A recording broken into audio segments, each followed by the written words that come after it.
have a treat for you today from the United Association Route 66 NHRA Nationals. It's our Lucas Oil drag racing coverage combined with the Jegs All-Stars here at Route 66 Raceway in Chicago, Illinois. Dave Reef along with Bob Fry, Lauren Stauffer on what has been a very interesting weekend, Bob, in terms of the weather. The crew chiefs are earning their money this weekend. That's why they make the big bucks. It's been cloudy, it's been overcast, it's been sunny, it's been rainy. We've had some delays. The weather has really thrown a monkey wrench into all the plans, especially for the drivers that are running in our top two classes, alcohol dragster and alcohol funny car. And for more information on running in this kind of swampy weather, here is Lauren Stauffer. Dave, it certainly has been swampy weather here this weekend in Chicago. We've had rain on and off all weekend. Spoke specifically with Marty Thacker yesterday afternoon, and he mentioned a problem with his ignition and the spark plugs having problems sparking with all the moisture in the air. Roger Bateman also mentioned problems with moisture in the fuel, which ends up allowing you not to tech properly. We have other guys like Frank Manzo who are always trying to get a good hang of the track here in Chicago. We'll see how he fares at the end of the day. Thanks, Lauren. Taking center stage first, the Jegs All-Stars. Bob, what are we talking about? We're talking about division racers. These are guys that race across the country. Division 1 being the northeast part of the country all the way out to the west coast where you have Division 7. The Great Northwest is Division 6.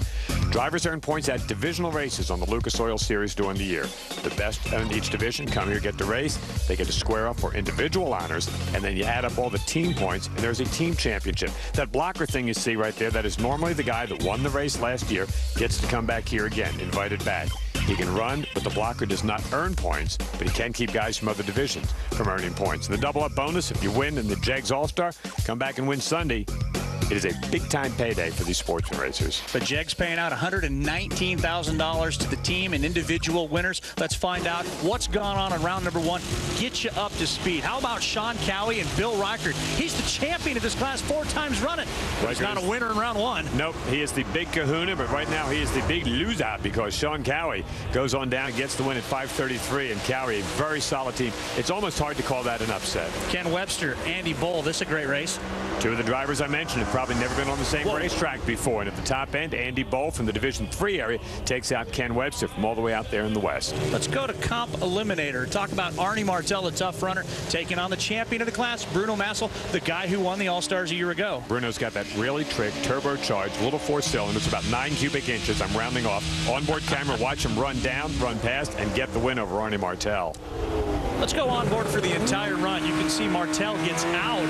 Watch Bruno as that turbo starts to kick in, and at the finish line, Bob, this one was very, very close. A classic featuring 2 of the best drivers in this class, and that little Echo Tech. It's only a little bit more than 100 cubic inches. Might be the future of the sport. Speaking of the future, new class. You got the top sportsmen, and these the top dragsters. And Steve Furr, John Riedel, a couple of division champs going at it. Another dynamite drag race. And look at Furr. Keep it off the center line and take the stripe first. Good job for Steve Furr. And John Irving and Chris Stevenson.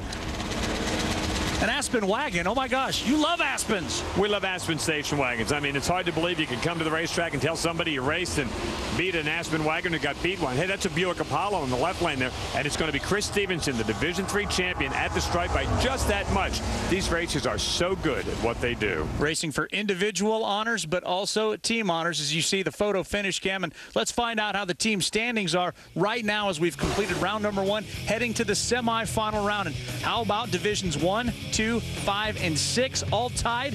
But Bob, 3 and 4 right there, 7's right there. This is tight. I've been to these races for the better part of a quarter century. That is the most competitive round 1 that we've seen, top to bottom. Everybody's still in it. And when you don't have racing on the racetrack, what do? You go back and get some food, pony up for the next round. In fact, round 2, Jegs All-Stars continue when we come back to Route 66 Raceway, Chicago, Illinois.